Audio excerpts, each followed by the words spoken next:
Bueno, en primer lugar, agradecer a Carlos la invitación.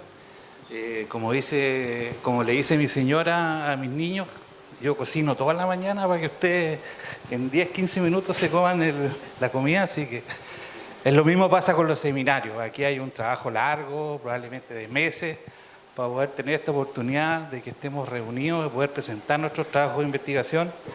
Así que la invitación a que disfruten la actividad, que puedan visitar a los stands, que hacen esfuerzo por venir, por mostrar sus tecnologías. Y también felicitaciones a Carlos porque la parrilla programática es bastante local.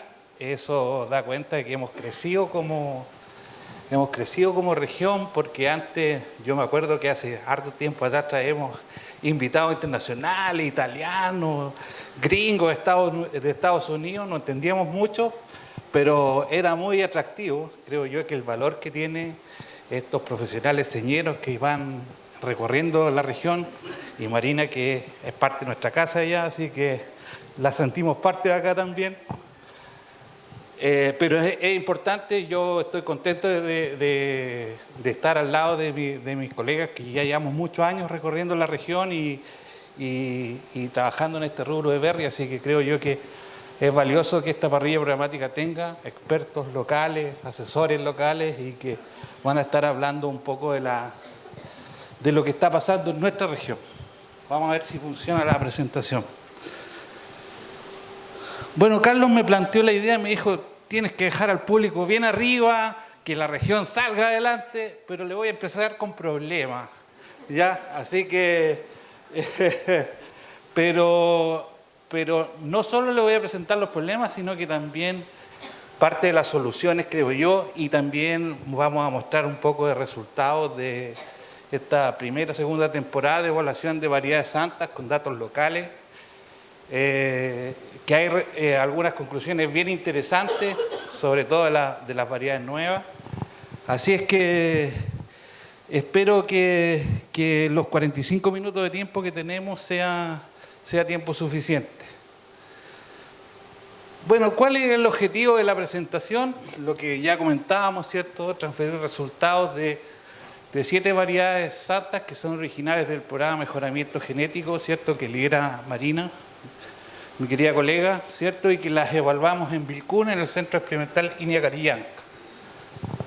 En segundo lugar, identificar las oportunidades, ¿cierto?, que tienen estas variedades, tanto como fruta fresca, pero también como fruto congelado, ¿ya? Y la presentación va a ser al final la evaluación de las variedades, y al comienzo contextualizar los desafíos, ¿cierto? ¿Cuáles son las estrategias de diversificación frutícola que nosotros tenemos, ¿cierto?, en función del cambio climático que nos está, no es la palabra azotando, sino que está día a día afectando, que está afectando nuestros cultivos? Así que la primera parte de la presentación voy a hacer un ping-pong de cuáles son los principales cambios, cuáles son los principales efectos que ha tenido el cambio climático en nuestra agricultura, y cuáles son es un análisis causa-efecto. Causa, cambio climático, efecto sobre las plantas. Y finalmente aquellos manejos agronómicos más importantes que nos van a permitir ser, esta palabra es bastante valiosa, y resilientes, ¿cierto? A través de la tecnología, el uso de la tecnología, poder enfrentar de mejor forma este cambio climático.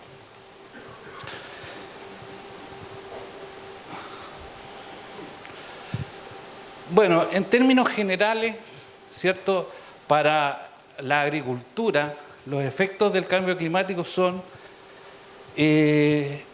aumento de la temperatura, fundamentalmente, ¿cierto? Esto tiene que ver con una mayor demanda hídrica y riesgo de daño térmico para las plantas de frambuesa. Este aumento de temperatura no necesariamente ocurre en todos los territorios de la región, como vamos a ver. Hay muchos mitos respecto a este incremento de la temperatura. Los datos dicen algunas cosas que no necesariamente son parte de los modelos macro que tenemos.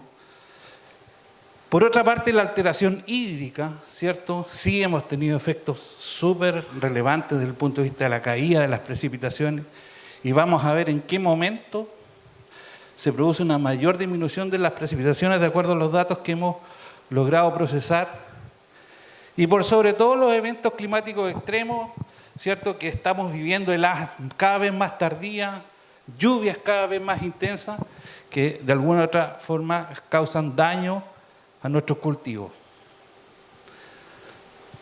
Bueno, a través de nuestra red agrometeorológica de Inia Carillanca, nos sentimos orgullosos de ella porque son 32 estaciones, prácticamente tenemos una estación en cada comuna. No hay ninguna región que tenga en cada comuna una estación agrometeorológica que esté midiendo el cambio climático como nosotros en la Araucanía. Hemos recopilado datos de aproximadamente 25 años. Hay algunas estaciones, las más antiguas, donde hemos podido recolectar datos de 25 años que nos dan una fuerza para poder interpretar cómo ha sido el cambio climático en estos últimos 25 o 30 años. ¿Qué ha pasado con el clima en este periodo de tiempo? Bueno, identificamos algunas tendencias interesantes que se las vamos a mostrar, ¿cierto? Y las variables que analizamos fue precipitación, heladas, eventos extremos y su impacto en la fruticultura. En resumen, hicimos un análisis de 3 estaciones que son las más antiguas. Carillanca, que tiene datos casi de 50 años, Imperial 25 años y Traiquén sobre 30 años. ¿Qué ha pasado en estos 30 años? En general, respecto a las temperaturas, podemos ver, miren aquí, que las temperaturas máximas en Carillanca, las temperaturas máximas han tenido un aumento significativo. Las temperaturas mínimas también, un aumento significativo. Sin embargo, la temperatura promedio no ha tenido alteraciones significativas. En Imperial, que estamos hablando un poco más cercano a la costa, los cambios no han sido tan intensos, o sea, no han habido cambios significativos en la temperatura, ¿cierto? Sin cambios significativos, a diferencia de Traiguén, y miren lo interesante que es que las temperaturas máximas se han mantenido estables y las temperaturas mínimas y promedio han tenido una disminución significativa. Es decir, que no en todos los territorios de nuestra región ha habido un incremento de las temperaturas como hemos visto con el tema de cambio climático. Es decir, que ocurre un cierto equilibrio en nuestro territorio. Hay algunas zonas, probablemente las zonas más precordilleranas, tienden a tener un incremento en las temperaturas, pero hay zonas como más cercanas a la costa, que la influencia de la corriente de Humboldt, ¿cierto? Nos permite suavizar o atenuar estos efectos del cambio climático. O sea, que no en todos los territorios podemos decir que hay un incremento significativo de la temperatura. ¿Cuáles son los impactos que tienen las temperaturas en la frambuesa?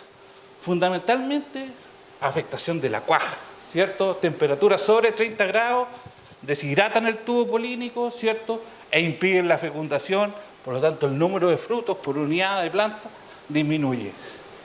Por cierto, estrés en los brotes del año, ¿cierto? El exceso de calor causa un cierre estomático, disminuye la tasa fotosintética, disminuye el crecimiento y lo muy importante que decía Tito, ¿cierto? Disminuye la acumulación de reservas para la temporada siguiente. Bueno, también los excesos de calor generan una reducción de la vida de post cosecha, ¿cierto? Los golpes de calor aceleran la maduración, tienen menor vida de post cosecha la fruta. Otro tema importantísimo y muy relevante es la disminución significativa de las precipitaciones. Pero no en cualquier momento, o sea, no solo cuando tenemos una disminución significativa de las precipitaciones en momentos clave de la producción de frambuesa. Por ejemplo, en Carillanca tenemos una disminución significativa de las precipitaciones en verano y en otoño. ¿Ya? O sea, momentos súper importantes. O sea, estamos hablando, fíjense aquí el valor, alrededor de un 60% de disminución de las precipitaciones en verano, momento crítico al desarrollo de la frambuesa. En Nueva Imperial, un poco menos, ¿cierto? El porcentaje de disminución, pero sigue disminuyendo. Y en Traiguén también tenemos, tanto en verano como en otoño, ¿cierto?, disminución significativa de las temperaturas, de las precipitaciones. ¿Cuál es el impacto del estrés hídrico en la frambuesa? Como todos sabemos, ¿cierto?, el sistema radicular es vulnerable, las raíces son superficiales, ¿cierto?, muy sensibles a la falta de agua, ¿cierto? Se compromete la formación de yemas cuando hay poca humedad en el suelo en verano, ¿cierto? Tenemos una baja diferenciación floral, ¿cierto? Además tenemos fruta pequeña, menos jugosa, incremento de la fruta blanda, ¿cierto? Y cosechas más concentradas y adelantadas. O sea, la frambuesa es una planta que requiere muchísima agua. Por lo tanto, si estamos viviendo veranos muy secos, significativamente más secos que hace 1 o 2 décadas atrás, es importantísimo considerar la programación del riego en estos periodos. Lo vamos a ver. Les quiero mostrar este gráfico, pero no quiero que se asusten, que en general, en diciembre, en enero, en febrero, lo estamos haciendo bien en términos del riego, normalmente. ¿Dónde los estamos haciendo mal? En las ventanas de noviembre o octubre, porque pensamos que el suelo tiene suficiente agua, y en las ventanas de febrero y marzo, donde pensamos que las lluvias de otoño van a cubrir el déficit hídrico. Ustedes cuando vean este gráfico se dan cuenta que la demanda de agua en noviembre es súper alta, por lo tanto necesitamos que nuestros sistemas de riego se anticipen. Lo que quiere decir aquí es que la programación de riego que nosotros teníamos para noviembre, miren lo que están diciendo los sensores de humedad, es que el tiempo y frecuencia que nosotros habíamos programado era demasiado baja. Era muy poco tiempo y muy larga frecuencia de riego, por lo tanto los sensores de humedad inmediatamente empezaron a acusar déficit hídrico en noviembre. Por lo tanto, uno de los mitos que hay es que no regar en noviembre porque el suelo tiene suficiente humedad, es uno de los mitos que compromete demasiado el crecimiento de los brotes del año. Lo mismo pasa, sobre todo en las variedades santas, por ejemplo, que están iniciando su pic de producción en abril. Cortar el riego en esa, o disminuir la frecuencia y tiempo de riego en ese periodo, compromete demasiado el rendimiento, lo vamos a ver. Bueno, otro de los temas del clima es el aumento de los eventos extremos. Fíjense lo que nos dicen los datos, que se triplica, ¿cierto? Triplicación de eventos entre 20 y 40 milímetros, o sea, concentración de lluvia en Traiguén. O sea, han aparecido nuevos eventos de más de 50 milímetros que antes no existían. O sea, hoy día es muy frecuente encontrarnos lluvias muy intensas por 24, 48, 72 horas que traen consecuencias súper importantes para el desarrollo de los cultivos. ¿Cuáles son ellas? Nuevamente comprometemos la flor, nuevamente comprometemos abortos florales, lavado de polen, daño mecánico de flores. Problemas sanitarios, mayor incidencia de botritis, sobre todo cuando tenemos estos eventos concentrados, y sin duda pérdida de la calidad comercial. Uno de los temas que más me impactó cuando estuvimos analizando estos datos era que si bien los incrementos de temperatura no eran en toda la zona, el incremento en la frecuencia de las heladas. O sea, ha sido impactante cómo en el 2000, miren la cantidad de heladas que teníamos en Carillanca. Esas son las heladas de primavera. Y miren cómo ha ido subiendo este gráfico. O sea, ya en verano no teníamos heladas en Carillanca. Miren cómo ha ido aumentando el número de heladas, el número de eventos de heladas en primavera y verano en nuestra región. Y los impactos de la helada en el ciclo productivo ocurren entre agosto y noviembre, dañan tejidos productivos, afectan la floración, por cierto. Heladas otoñales, muy importantes, no las tomamos mucho en cuenta porque tenemos cañas, pero ocurren entre abril y mayo, dañan la estructura de la caña, reducen el potencial de producción y afectan la brotación de la siguiente temporada. Bueno, luego de haber visto el panorama climático que nos afecta, ¿cierto?, en términos de cambio climático.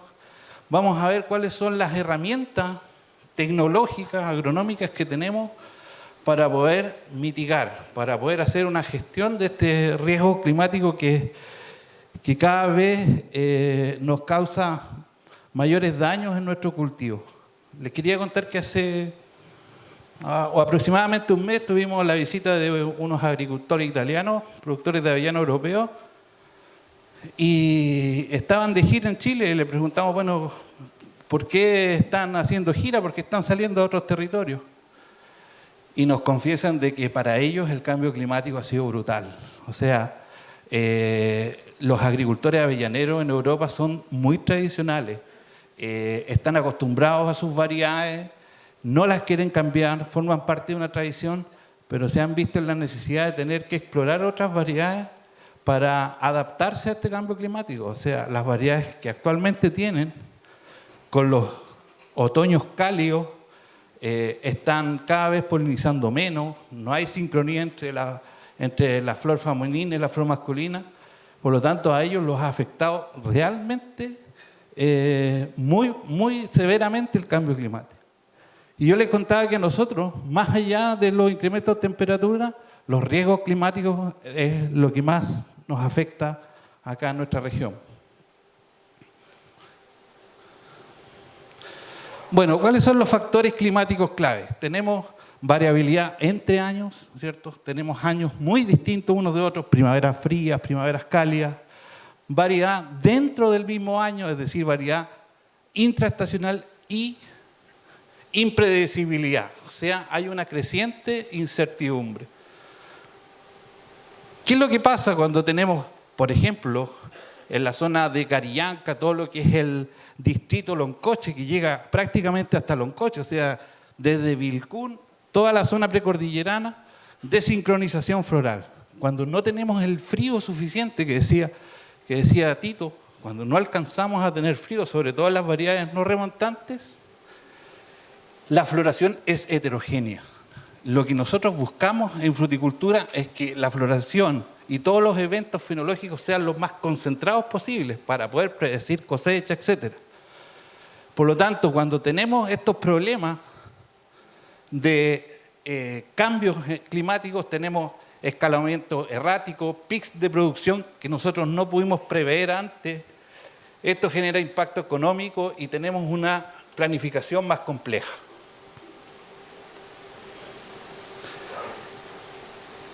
¿Cuáles son las implicancias agronómicas y comerciales? Es súper importante seleccionar variedades que tengan plasticidad fenológica. Y este es un concepto que van a ir escuchando de aquí en adelante. O sea, que las especies tengan plasticidad fenológica para adaptarse a estos cambios climáticos. Y la frambuesa, yo creo que es una de las especies que tienen la mayor plasticidad fenológica. ¿En qué se sustenta esto? Por ejemplo, las variedades remontantes como la Santa, que florecen en primocañas o en brotes del año, ¿cierto? Tienen esta capacidad porque no requieren frío, es decir, cuando hay años que tenemos menores acumulación de frío, no se ven afectadas. Pero esta plasticidad fenológica también tiene que ver con la posibilidad de hacer podas a piso, por ejemplo, para evitar producir en caña y evitar los efectos de las heladas. O también tenemos la posibilidad de que esta planta tiene la posibilidad de tener una floración bastante escalonada, lo que nos permite ser resiliente a un evento de helada. Eso es lo que significa la plasticidad fenológica.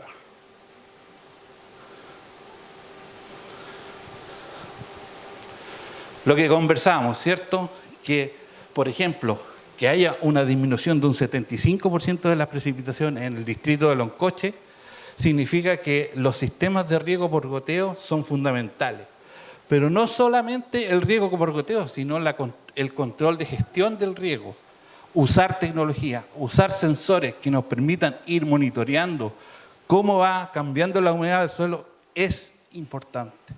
O sea, no podemos pensar de que la agricultura familiar campesina hoy día, con estos temas climáticos, no se suba al carro de la tecnología. es imprescindible para los agricultores que usen la tecnología, que no le tengan miedo a usar herramientas tecnológicas que les va a permitir mejorar su gestión. Eso va a significar mayor eficiencia hídrica, menor consumo de agua, menor consumo de energía y ser más sustentables en el tiempo. Ya lo conversaba Marina, ¿cierto? El uso de techos o capillas va a ser una necesidad, va a ser muy importante para adaptarnos al cambio climático, tener sistemas de protección de cultivos. Entre las características que tiene la protección de cultivos que nos permite proteger las flores, el consumo de agua al interior de los techos es un 30 hasta un 40% menor que cuando nosotros tenemos condiciones abiertas.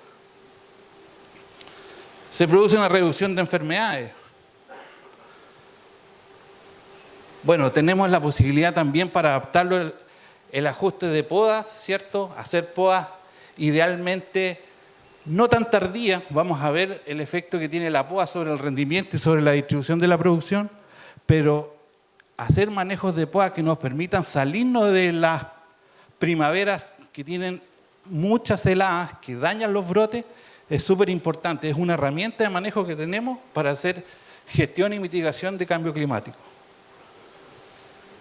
Bueno, conversaba Tito también, reducir la densidad, 8 o 10 retoños óptimos, manejar el vigor, no solo por el tema de que reducimos el impacto de drosófila, sino que también hacemos que haya una reducción de la humedad en el follaje, ¿cierto? Menos enfermedades cuando tenemos menos follaje, ya lo dijo Marina, estas variedades son extremadamente vigorosas las santas, por lo tanto tenemos que controlar ese vigor a través de la poda.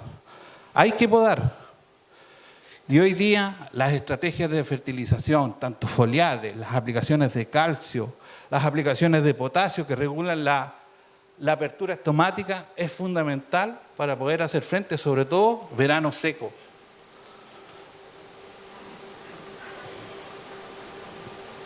Bueno, y las variedades santas son una herramienta estratégica, ¿cierto? Tienen la característica de fructificar en retoño, ¿cierto? Calidad de fruta en segunda flor y es una planta que se adapta a la agricultura familiar campesina.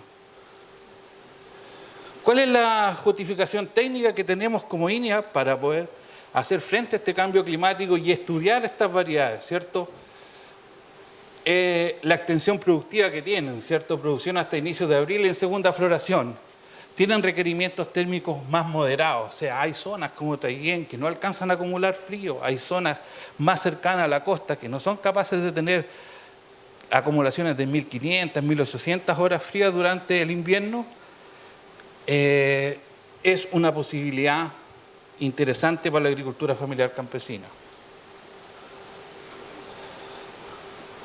Bueno, contarles que en INEA Carillanca tenemos una unidad de investigación donde estamos realizando más de 15 ensayos de investigación. Son 5 hectáreas de frutales y con agricultura protegida, sin duda, para hacer frente a este cambio climático, estudiar cuáles son las condiciones microclimáticas que están ocurriendo en la especie y ver cómo proyectamos la región hacia una región protegida. Y uno de los primeros conceptos que cuando desarrollamos este proyecto era que había que desarrollar una fruticultura para el futuro, una fruticultura que se proyecte para los próximos 30 años. Y el primer principio que nosotros planteamos, dijimos, la fruticultura del sur no es igual que la fruticultura de la zona central.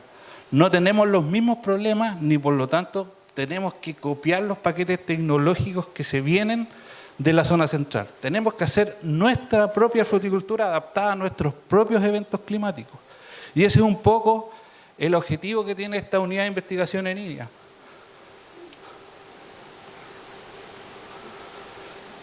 Bueno, ¿cuáles son los objetivos de la investigación en frambuesa? Evaluar variedades remontantes, buscar opciones que extiendan la ventana productiva regional, comparar los comportamientos varietales, ¿cierto? Estudiar sistemas que se adapten a la agricultura familiar campesina, no olvidar que nuestra región es agricultura familiar campesina, el 80, el 90% de los agricultores forman parte de la agricultura familiar campesina. y generar paquetes tecnológicos que estén adaptados a la realidad de ustedes, a la superficie de ustedes, a las necesidades de ustedes. Eso es exactamente lo que necesitamos hacer. Vamos a pasar un poquito más rápido para que Carlos no me ponga la luz verde. Bueno, es importante la evaluación de las variedades porque se adapta a los modelos de negocios de la agricultura familiar campesina, donde vamos a hacer venta directa a través de la feria, donde podemos aprovechar nuestros productos al consumo local, ¿cierto? A la gastronomía local, abastecimiento de los restaurantes, comercio local, ¿cierto? Circuitos cortos, como decimos, donde tengamos la menor cantidad de intermediarios, ¿cierto?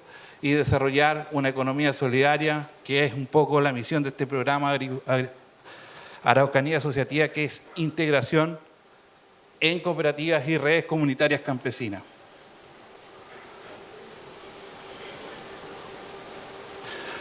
Es muy importante esta transparencia, no solo para los frambueseros, sino que para la gente que produce frutilla, arándanos, ¿cierto? Es que nosotros tenemos que producir, tenemos que ser agricultores que tengan una estrategia. Y esa estrategia tiene que ver con el manejo agronómico, y ahí el valor de los profesionales que están trabajando con ustedes, adaptar los manejos agronómicos para mitigar los efectos del cambio climático, decisiones fenológicas ajustadas, ¿cierto? Estas decisiones fenológicas ajustadas con los nuevos patrones, ¿cierto?, de clima que estamos viviendo, una selección varietal inteligente, ¿cierto? Tener un mix de variedades, un portafolio de variedades que nos permita adaptarnos y con un enfoque comercial diferenciado. ¿Vamos a tener que vender congelado? Sin duda que el mercado congelado es un mercado fundamental para los frambueseros, es un mercado que es necesario. ¿Vamos a vender en fresco? Sin duda que vamos a vender en fresco. Es más, hay que hacer un mix de esos dos modelos de negocio.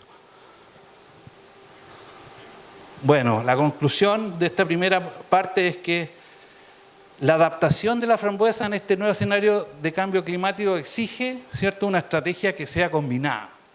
Manejo agronómico preciso, uso de la tecnología, decisiones fenológicas bien ajustadas y la selección varietal inteligente.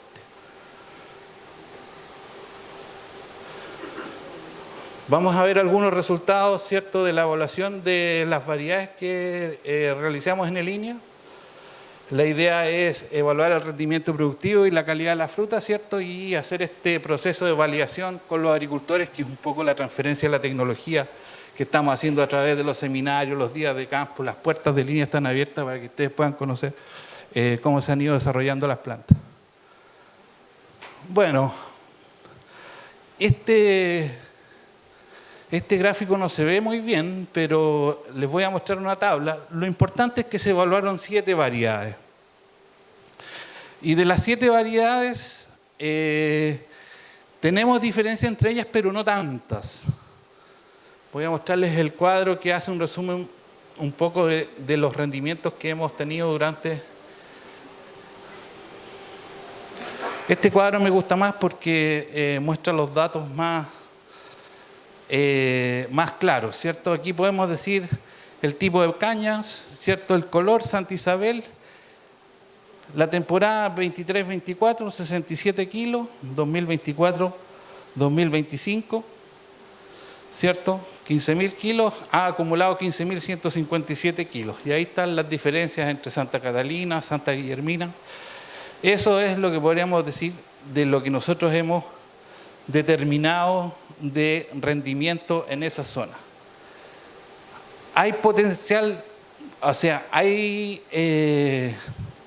camino que recorrer, sí. O sea, el potencial productivo de estas variedades es muchísimo más alto, pero hay que considerar que estamos en el segundo año de producción, por lo tanto todavía tiene una curva creciente de productividad. Bueno, otro tema muy importante que quise ver, la diferencia. Nosotros evaluamos tanto la primera flor como la segunda flor. Y vimos, fíjense, que Santa Isabel prácticamente un 40% produce en la primera flor. Santa Catalina, 3.900 kilos. Santa Guillermina, 2.900. Miren Santa Teresa, menos producción en la primera flor. Y Santa Rosa, prácticamente un 41%. ¿Por qué creemos nosotros que es importante la primera flor? En primer lugar, lo conversábamos con los colegas, es que la primera flor de la Santa es muchísimo mejor que la primera flor de la Heritage. Por lo tanto, la primera flor de estas variedades tiene una oportunidad para la industria del congelado, sin ninguna duda. Por lo tanto, combinar esta plasticidad que tiene esta variedad, ¿cierto?, de producir de primera flor para poder acceder al mercado congelado y la segunda flor para venderla como fresco cuando ya las congeladoras nos están comprando en marzo, abril y mayo, creo que es una interesante estrategia. Y ahí están los resultados para saber cuáles son las variedades que producen más en primera flor que las otras. Entonces uno combina las variedades que producen menos en segunda flor, evidentemente que uno las debería combinar para el mercado fresco.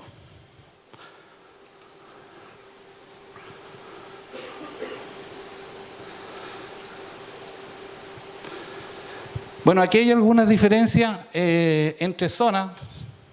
También tenemos unidades de validación donde podemos ver los resultados que hemos tenido. Me interesa la reflexión que hacíamos con los colegas era sobre esta. Fíjense, Santa Teresa, que la comparamos en el sector de Carillanca y Loncoce, siendo un distrito climático bien similar, y las diferencias que hay en rendimiento. Uno podría atribuirle las diferencias al clima, pero aquí no es clima. ¿Ya? Las diferencias que hay aquí tienen que ver fundamentalmente con el manejo agronómico. Y entonces empezamos a investigar, ¿y qué pasó? ¿Por qué tenemos esta caída de rendimiento tan abrupta? Y empezamos a ver la fertilización. Y ahí nos dimos cuenta que la cantidad de nitrógeno, no quisimos poner todo para no alargarnos tanto, pero sí la cantidad de nitrógeno que habíamos efectivamente aplicado a la Santa en Loncoche fue significativamente menor. Más allá de las razones de por qué se aplicó menos, una de las conclusiones valiosas que sale de aquí es que estas variedades, si queremos alcanzar el potencial productivo, es necesario fertilizarlas y fertilizarlas muy bien. O sea, no podemos esperar tener rendimientos potenciales si nosotros durante la temporada le pusimos 30 unidades, 40 unidades de nitrógeno. O sea, tenemos que pensar en 120, 150 unidades para alcanzar los potenciales productivos que realmente tiene la planta. Es muy valioso y por lo tanto, si queremos o sea, son exigentes, son productivas, pero son exigentes. Son exigentes en nutrición y son exigentes en riego. Otro tema interesante es la distribución de la producción. Miren, aquí tenemos la primera flor, hicimos 7 cosechas desde diciembre hasta la tercera semana de enero, y en la segunda flor hicimos 20 cosechas prácticamente hasta la tercera semana de abril, es decir, tenemos 27 cosechas en esta variedad. Y tenemos, ¿cierto?, 2 picos de producción. El primero en Santa Catalina, Santa Clara y Santa Teresa, ¿cierto? Fíjense, Santa Clara, el pic de producción aquí está en diciembre y los otros picos de producción en abril. Aquí tenemos Santa Eduvina, Santa Guillermina, Santa Isabel y Santa Rosa. Interesante, cuando uno evalúa Santa Eduvina, que no tiene pic de producción tan pronunciado, tiene pic de producción más mesurado, los que nos permite tener una logística de cosecha un poco más, podemos hacer una mejor gestión del uso de la mano de obra.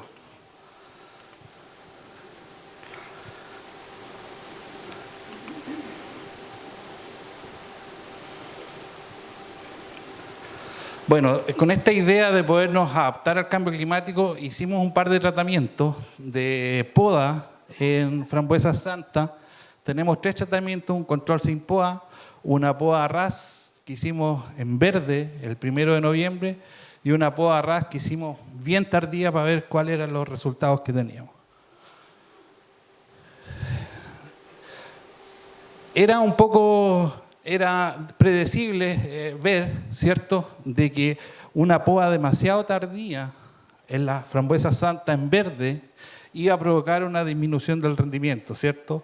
O sea, la inducción y diferenciación floral, hay muy poco tiempo para inducir y diferenciar las flores cuando tenemos podas de brotes muy nuevos, que son del 15 de diciembre. Por lo tanto, se ve, ¿cierto?, una disminución, pero significativa de la producción en las podas tardías. Es la primera lección que tenemos, o sea, hacer podas en verde, tarde, produce efectos negativos sobre el rendimiento. Pero, hay algo interesante que tiene hacer podas tardías. Es que el rendimiento de la primera flor aumenta en todas las variedades. ¿Por qué? Porque disminuye la competencia entre brotes y cañas que están florecientes, ¿cierto? Por lo tanto, si nosotros queremos aumentar el rendimiento de la primera flor, hacer una poda más tardía es interesante, pensando en que esta fruta la podemos destinar a la agroindustria. Y es consistente en casi todas las variedades. Miren, si nosotros vemos, así se interpreta el gráfico. Santa Clara, rojo, ¿cierto? Miren, sin poda, 2.800 la primera flor. Con poda en noviembre, 3.000. Con poda en diciembre, 3.500. O sea, el salto que damos es de 2.800 a 3.500.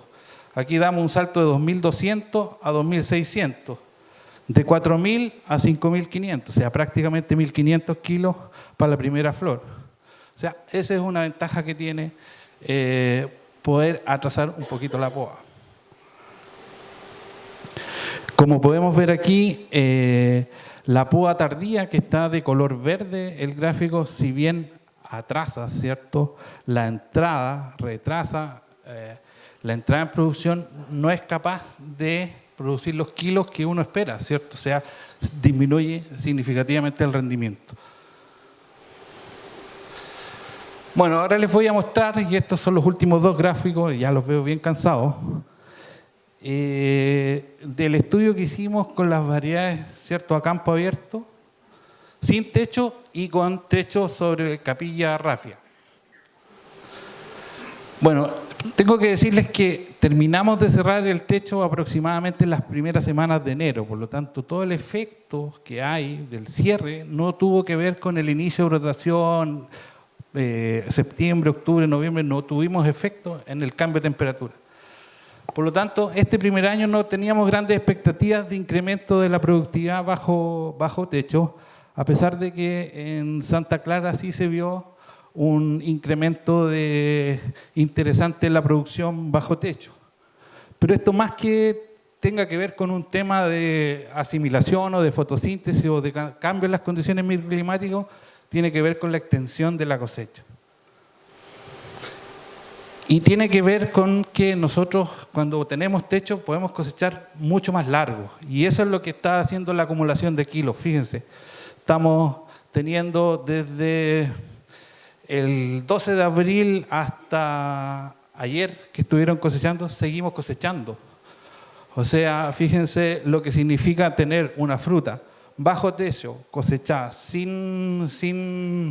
con una excelente calidad, una excelente fruta, que los cosecheros no se están mojando cuando está bajo techo, lo que hace bastante más grata la actividad de cosecha, y podemos tener,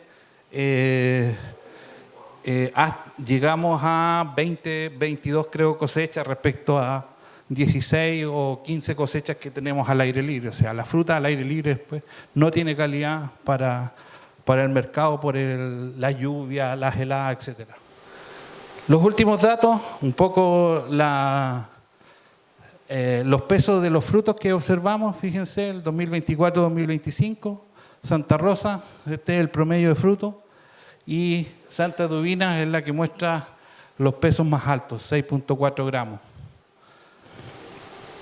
Interesante esta diferencia, fíjense las diferencias que hay entre el peso de fruto de la primera y segunda flor, sin ninguna duda, la primera flor, los calibres y los pesos de frutos son menores. Y se mantiene la misma tendencia, ¿cierto?, donde Santa Rosa a Santa Eudovina, las diferencias de calibre. Y la misma tendencia, este gráfico quiere mostrar que la primera flor es muy consistente, ¿cierto?, que el peso de los frutos es muy menor y en la medida que nos vamos acercando al otoño, los calibres, ¿cierto?, de la producción de brotes aumentan significativamente. Bueno, y esa era la última. Los vi cansados. Muchas gracias.